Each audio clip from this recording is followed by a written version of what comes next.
Méditation du 9 octobre. J'en ai marre de la religion. Personne n'a jamais vu Dieu. Si nous nous aimons les uns les autres, Dieu demeure en nous et son amour est parfait en nous. 1 Jean 4, verset 12. Josh n'était qu'un jeune homme, mais il désirait ardemment connaître le sens de la vie. Qui suis-je? Pourquoi suis-je ici? Où vais-je? Se demandait-il. Il a essayé de trouver les réponses dans l'église de la ville où il a grandi, dans la campagne du Michigan, mais en vain. Il les a donc cherchés à l'université où il s'était inscrit en faculté de droit. C'est un environnement universitaire. Je devrais trouver des réponses à mes questions ici, a-t-il pensé. Un jour, alors qu'il se promenait dans l'université, Josh a vu un étudiant portant un t-shirt qui disait « Ne me suivez pas, je suis perdu ». Pour Josh, ce message illustrait exactement ce qui se passait dans cette institution. Personne ne savait où il allait. Pire encore, lui non plus. Puis il s'est passé quelque chose qui allait changer sa vie pour toujours. Il a rencontré un groupe de 8 étudiants et 2 professeurs qui se réunissaient pour étudier des sujets d'intérêt. Frappé par le fait que ces personnes étaient différentes des autres,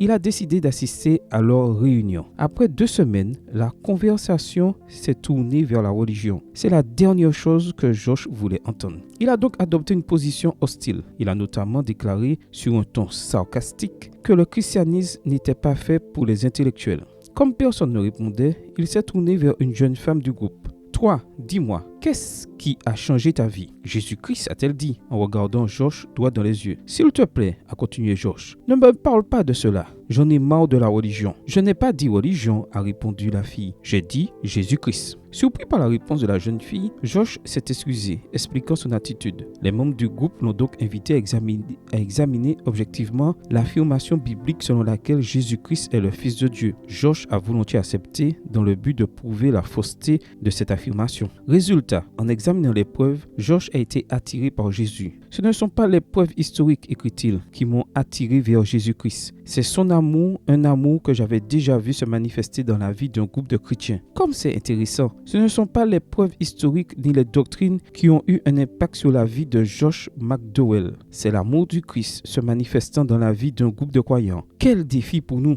Une vie imitant celle du Christ, ne l'oublions pas, est le plus fort argument qui puisse être avancé en faveur du christianisme. Extrait du livre Instructions pour un service chrétien effectif, chapitre 1, page 33, livre écrit par Ellen G. White. Prière. Esprit Saint, habite dans mon cœur aujourd'hui. Ce n'est qu'alors que je pourrai répandre l'amour du Christ autour de moi. Amen. Bonne journée à vous et que le Seigneur vous bénisse.